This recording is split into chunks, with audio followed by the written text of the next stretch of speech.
नाज़रीन, एशिया जी सभ खां वॾी ऐं सिंध जी ख़ूबसूरत ढंढ कींजर, जेका न रुॻो लखे माण्हुनि जो जियापो आहे पर लखे माण्हुनि जी तफ़रीह जो ज़रियो पिणु आहे।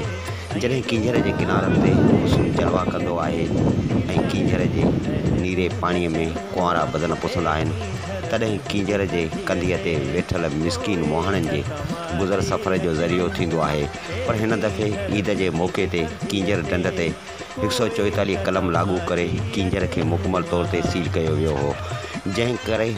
ईद जे ॿिए ॾींहं ते कींजर ते ईंदड़ लखे माण्हू मायूस थी वापसि पंहिंजे घरनि ॾांहुं मोटंदा रहिया। कींजर ते लॻायल पाबंदीअ खां पोइ कींजर जा किनारा न रुॻो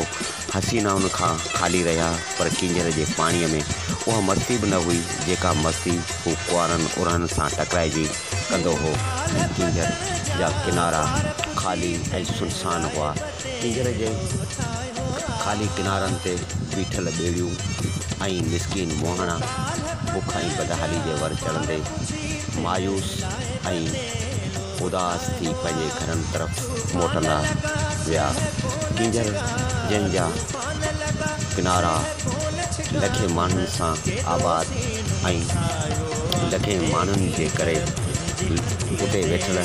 मल्हानि जो गुज़र सफ़र जो ज़रियो हूंदा आहिनि, ऐं उहे मोहाणा जेके मिसकीन ऐं ग़रीब क़िस्म जा माण्हू आहिनि, उहे उन्हनि ॾींहंनि ते जेके ॾींहं तफ़रीह जे लाइ मुक़ररु थियल आहिनि, उहो ईद जा ॾींहं हुजनि या के आम मोकलुनि जा ॾींहं हुजनि, उन्हनि ॾींहंनि ते उहो पंहिंजे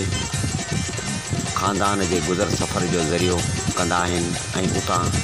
जेको कुझु हो कमाईंदा आहिनि उन मां हो पंहिंजे घर जो ऐं पंहिंजे ख़ानदान जो गुज़र सफ़र कंदा आहिनि। पर हिन दफ़े कींजर ढंढ ते 144 कलम लॻाए न रुॻो मिसकीन ऐं ग़रीब उन्हनि मोहाणनि खे बुख ऐं बदहाली जे वर चाढ़ियो वियो, पर कींजर ते तफ़रीह कंदड़ ईंदड़ लखे माण्हुनि खे मायूस करे पंहिंजे घरनि